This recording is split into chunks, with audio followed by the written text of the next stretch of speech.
Greetings all, Ferrari 601 here. Welcome back to another 1/400 scale diecast model aircraft review of this, in this 2020 release from Gemini Jets, the Boeing C-32A. The C-32 is most likely one of the also-ran airplanes in terms of your mental inventory of the United States Air Force's VIP contingent, in that, yes, it is absolutely one of the airplanes that can and does from time to time serve as Air Force One, as in the aircraft that is carrying the President of the United States. However, the airplane that is colloquially known as Air Force One is not this one. That honor goes to the VC-25. Although in a very similar livery to what you see here, the VC-25 is a Boeing 747-200, and it's a whole lot bigger than this, and it's a whole lot more impressive, therefore.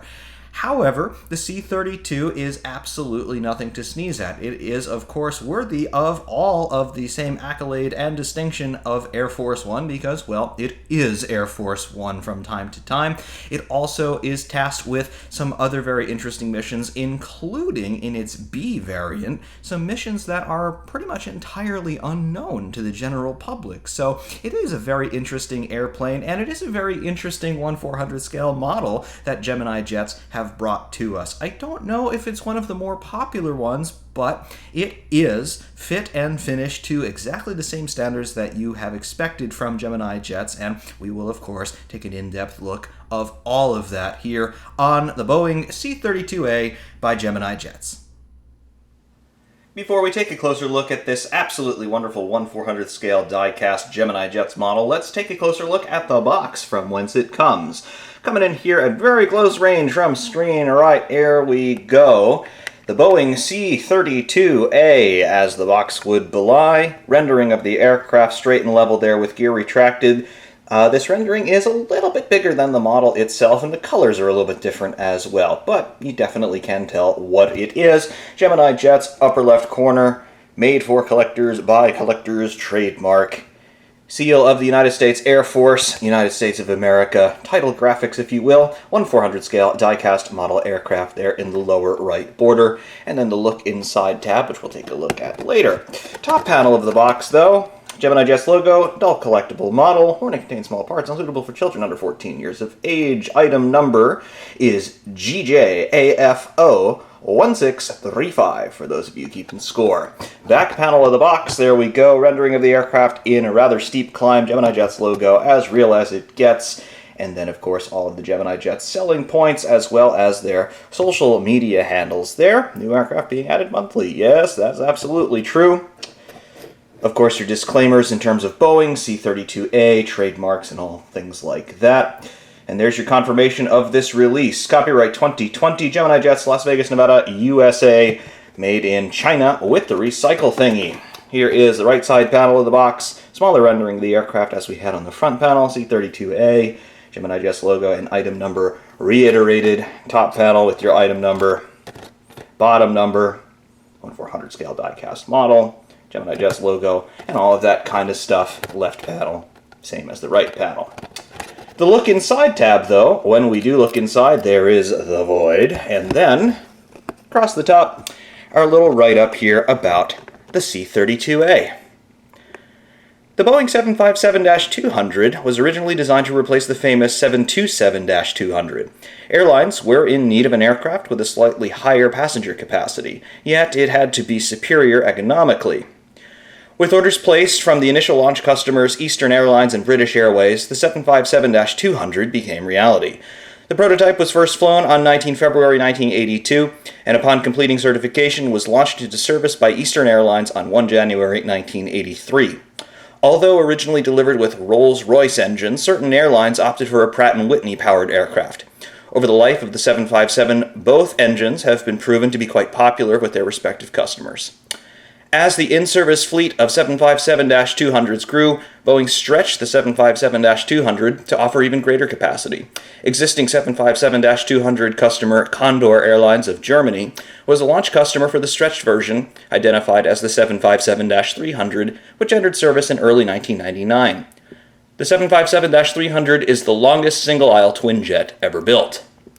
From 1981 to 2004, a total of 1,050 757s were built. Today, more than half of them remain in service with many airlines and governments around the world. No mention whatsoever of the C-32A specifically. However, quite obviously, this airplane is a variant of the 757, as we shall discuss. Specifications here according to the box: Boeing C-32A. Livery, United States Air Force. Quite evidently, the aircraft type is the Boeing C-32A. Serial number on this particular airframe was 29026. The line number was 787. Interesting there. Registration technically is 98-0002. The engines are two Pratt & Whitney PW2040s. First flight of this particular airframe was 13 April 1998, and it was delivered to the United States Air Force on May 29, 1998. Maximum takeoff weight is 256,000 pounds. Cruising speed is 614 miles per hour, and its range here is 6,500 miles according to the box. In schematic view from the port side as well as from above, we have a length of 155 feet 3 inches and a height from the bottom of the main gear to the top of the vertical stabilizer of 44 feet 3 inches. In plan view from above, here's our wingspan dimensions of 124 feet 10 inches. And that about covers it for the box. Typical Gemini Jets box, but as always, it does a decent job of showing you the aircraft and giving you a little bit of information about it. Very, very cool. Of course, the model itself looks even better. As the box was not really the best source of information about the specific airplane that we are looking at, let's see if we can find a little bit more specific details about this particular airplane. The C-32A is officially what the military calls the Boeing 757-2G4, which is one of the many trim levels of the 757-200. So it is a 757-200, that much we do know. However, this being technically a military aircraft, it has undergone extensive modifications in order to suit very particular missions, some of which even include functioning as Air Force One, as in officially transporting the President of the United States publicly. Any United States Air Force operated airplane that is carrying the President of the United States is officially known as Air Force One. So just like the VC-25s, which themselves are modified 747-200s, this airplane, if the President is aboard, is Air Force One. However, much more frequently, you see these aircraft flying in support of one of the VC-25s, which is then functioning as Air Force One. You'll also see this airplane sometimes acting alone, either in transporting the President of the United States as Air Force One. However, the Vice President also frequently travels on these aircraft, so in that case it would be known as Air Force Two.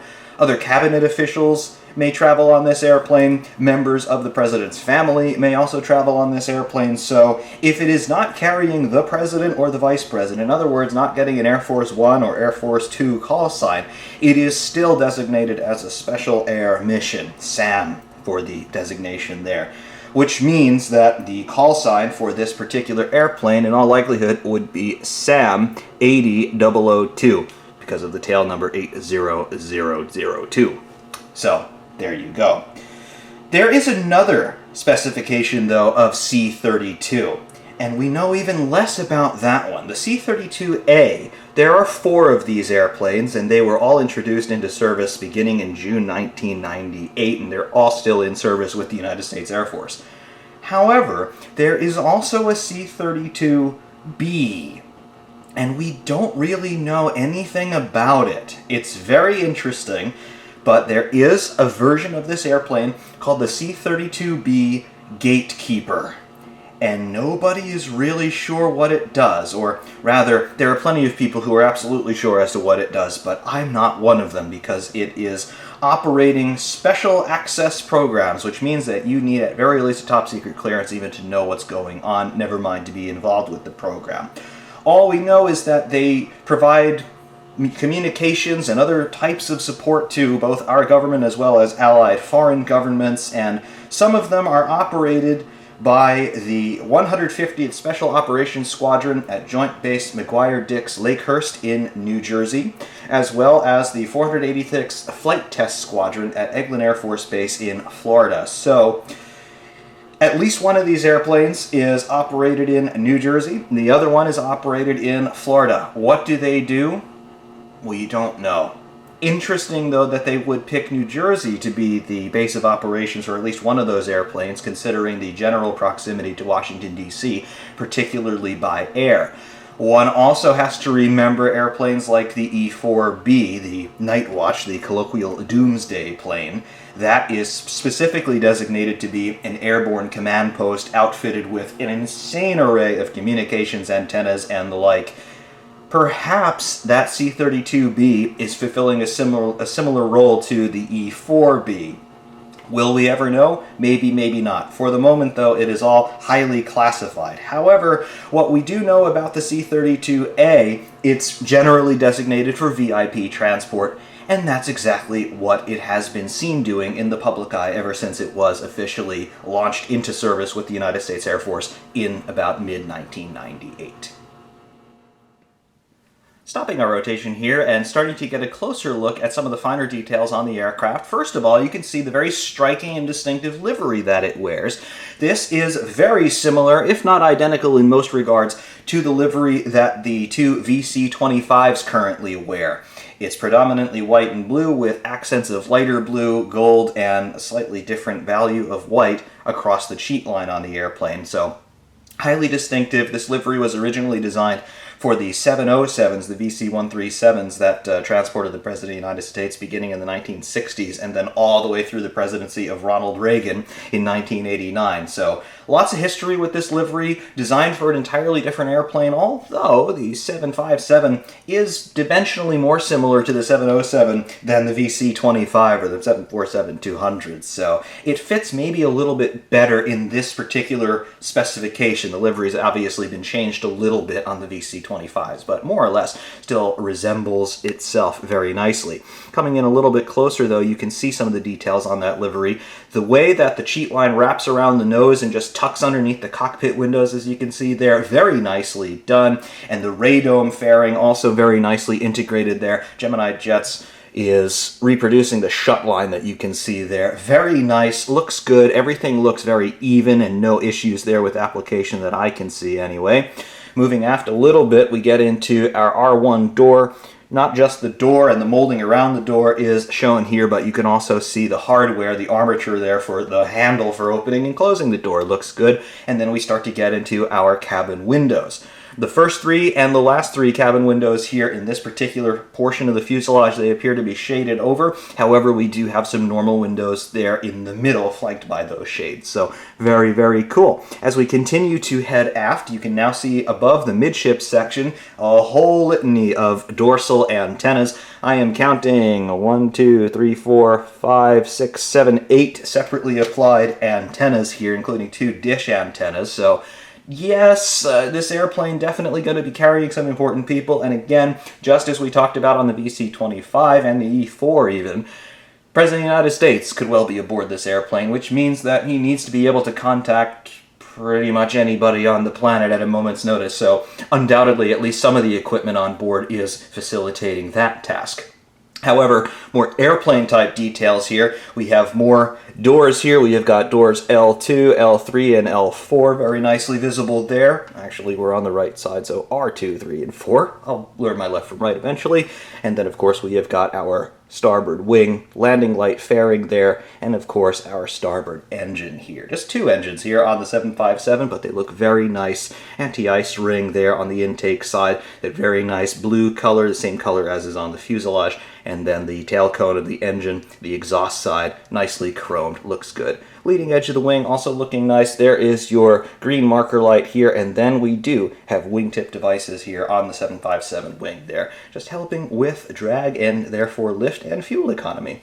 Also, you can see the front sides of the canoes, the fairings that cover the flap actuation armature on the underside of the wing, looking very nice. And then, of course, moving aft into the empennage area, there is the vertical stabilizer, very nicely visible, with our American flag with 50 stars and 13 stripes, as well as our tail number 80002. Looks good. Horizontal stabilizer, the leading edge of which is visible there, and you can see the shut line there for the rudder architecture. Looks very, very good so far. Beautiful.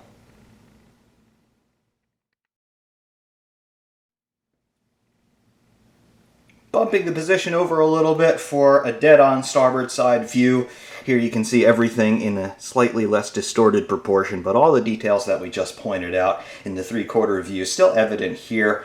Just probably the title graphics a little bit easier to see from this particular vantage point. United States of America across the top looks very good. No distortion there. Everything obviously quite well legible and proportionally correct. Absolutely love that. Really, though, I think basically the rear quarter of the airplane looks the best here.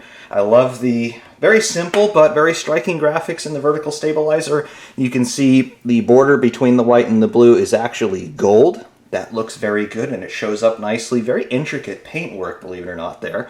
And Gemini Jets doing a great job with that tampo printing. They also did a great job with the American flag detail here. Obviously, this looks a little bit strange, but it is in the correct orientation for being shown on the right side of a vehicle. So we have got the field of blue in the upper right rather than in the upper left, as perhaps we're more used to seeing it. But 50 stars and 13 stripes, as it should have, and of course your tail number 80002, looking absolutely great. Couple of hatches here probably associated with the architecture of the auxiliary power unit inside the tail cone, and you can also see the cheat line where the white and the blue meet each other in the lower portion of the fuselage. That also is done in gold. So it is not just white directly abutting blue, there is gold in between, just like you would see on the VC-25. So very, very nice rendition of this livery on this airplane. Looks absolutely marvelous. Landing gear also looking good here. We have got plastic wheels with rubber tires around them, and all three really gears, they do roll. We have got 4 wheels per each bogie on the mains, and then we have got a double nose gear right there. So we've got ourselves 10 wheels in total, and they all roll, all rubber tires. Very nice. And as you can see, the airplane sits straight and level on the ground.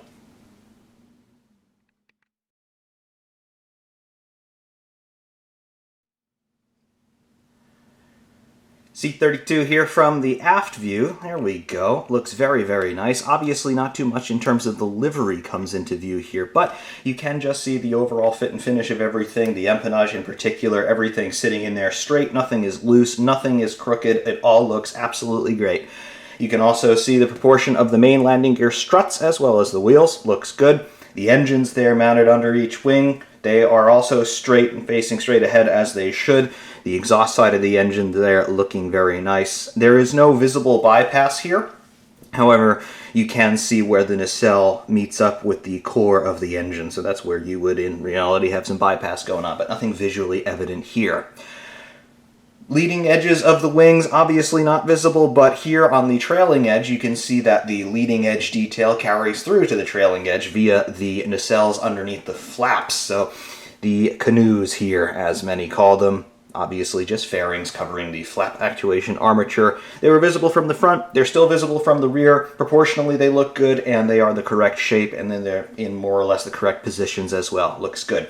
Also, your wingtip devices here, your winglets, end fences, whatever you'd like to call them, there just to enhance lift and cut down on some unnecessary drag there as the wings cut through the air at tremendous speed.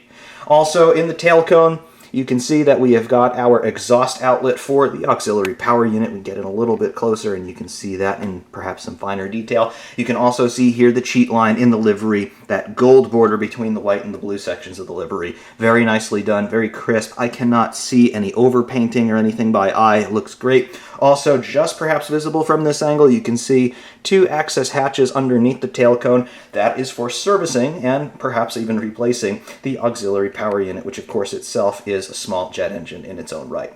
Looks absolutely great from back here, and you can see the airplane not only sitting straight and level in pitch, but also sitting straight and level in roll. The airplane is not leaning to one side or the other. Looks absolutely fine here.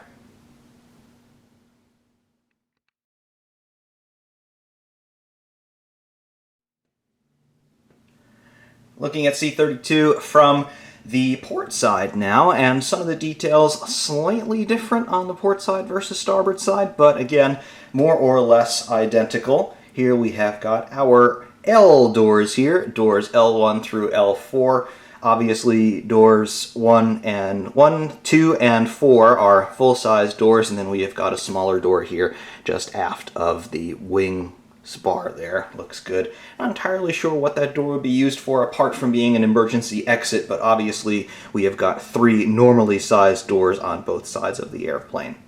Looking here closer on the nose section, again, perhaps this angle's a little bit better at it, but you can see the gold cheat line between the white and the blue sections looks absolutely great. And again, that blue just tucking up underneath the cockpit windows looks good. Static ports, as well as air data ports, pitot tubes, and of course the shut line that shows you where the radome meets up with the fuselage proper. That all looks absolutely fine. And no issues with any of the paint applications there. Similarly to the starboard side, the port side doors also show the armature there for your hardware in terms of the door hinges. You just might be able to see on the left sides, the forward sides of the doors, but also the handles for opening and closing, and of course locking and unlocking the doors. Very, very nice. There is your port engine nacelle. Looks good. Shape looks good. No chevrons on the exhaust side of the nacelle, unlike some more modern engines, but looks good nonetheless. And of course we've got our exhaust cone around the engine core that has been chromed very nicely. Highly reflective, looks good. Can't quite see it from this angle, but we also have our landing light fairing behind the nacelle from this point of view. It looks good. And over here we have got our red marker strobe showing that this is in fact the port side of the airplane. Some of those antennas across the dorsal area of the fuselage coming into view, they all look good. And some more static ports here in the aft quarter of the airplane. There we go, back where we should be. Some of those static ports here and there. Some of those might be associated with things like lab service or things like that. Not entirely sure, but looks good here. Also back here into the empennage, horizontal stabilizer. Looking at the bottom side of that, you can see a little bit here in terms of trim deflection. We have got some markers showing trim deflection at a glance, and then of course we have got some more details around the tail cone, APU stuff for sure, and then our vertical stabilizer, of course, with the American flag now in a more conventional orientation, and then our tail number once again with that great cheat line, again, separating the white and the blue on the vertical stabilizer from the port side. Looks absolutely excellent. Really, this airplane is one that I think is a little bit of a sleeper, we might say. Not one that is particularly flashy, perhaps not one that's so well known, even in the Gemini Jets collection, perhaps not one that was so popular, but I think they really did a fantastic job with it.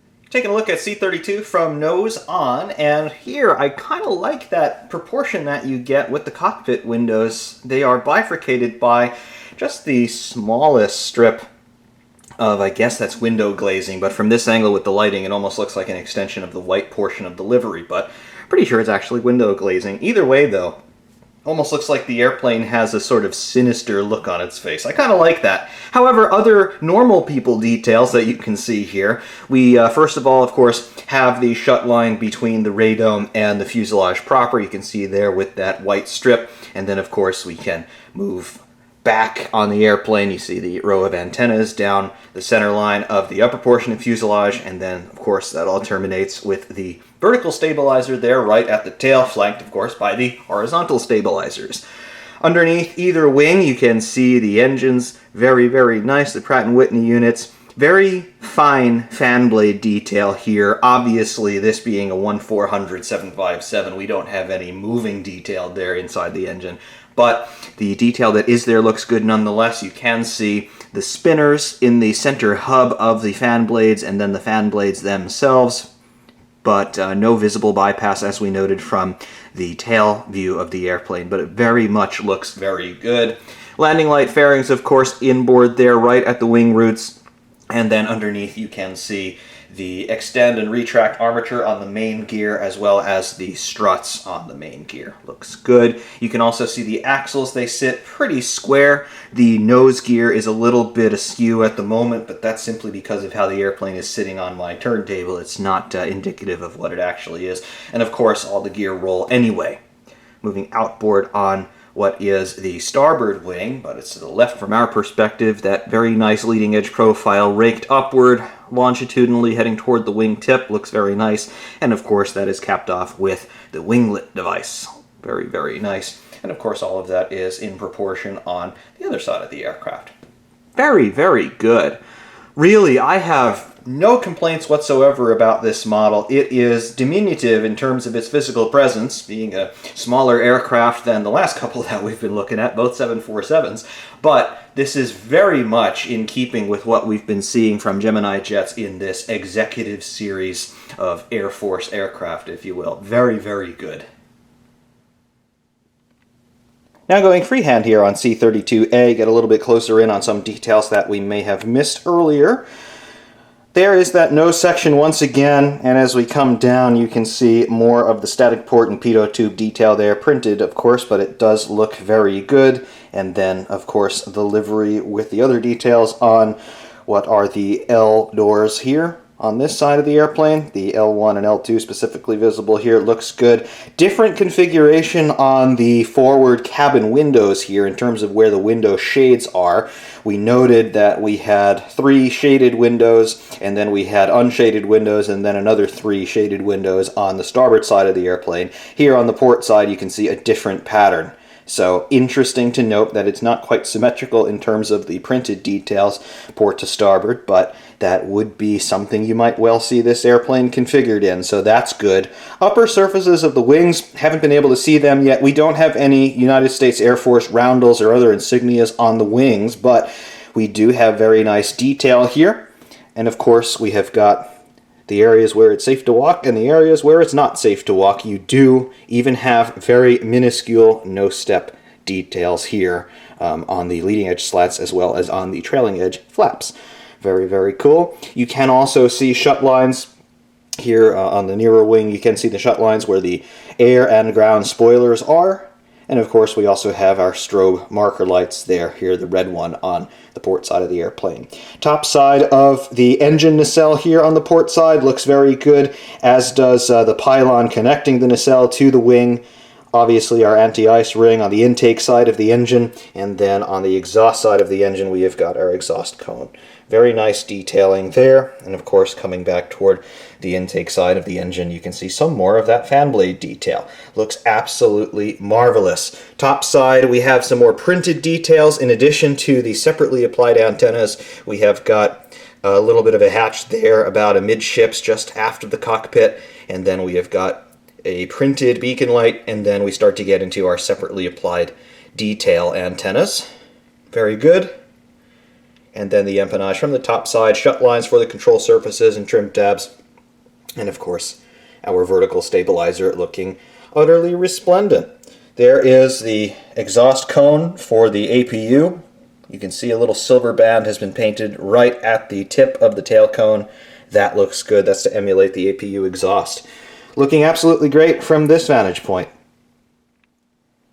And looking from the starboard side, you can see now what I was talking about. Different pattern here on the starboard side versus the port side in terms of the cabin windows with the window shades. Looks absolutely wonderful. Otherwise, pretty much everything on this side is a mirror image of the other side, as you might well expect. Cool. No separate cargo doors or anything appear to be evident on this airplane apart from this one right aft, just below what I'm calling the R3 door, which is apparently just an emergency exit, but there is a small cargo door visible there that you might just be able to make out in the blue section of the underside, or getting toward the underside of the fuselage. Looks very good nonetheless, and of course it is there. And it's another printed detail, of course. But really very, very nicely done. I have no complaints whatsoever. It's not as well known of a model from Gemini Jets, and it's not as well known of an airplane in the real world. I'm sure that most of you who follow anything that has to do with the presidential side of aviation have seen this airplane before. We don't see it all that often, but we do see it from time to time, generally when the president travels within the United States, particularly if he's going to places like the Midwest or on the East Coast. He may fly this airplane rather than the 747 simply because it's a little bit more economical, but again, the needs of the mission will dictate which aircraft is used. Sometimes it's this one, sometimes it's the VC-25, but either way, it does make a statement no matter which one is being used, and that livery really does leave absolutely no doubt as to what you're looking at and who is on board. And here, of course, we have the two stablemates, the C-32 and the VC-25, or 747-200 and 757-200 as they actually are, with many modifications.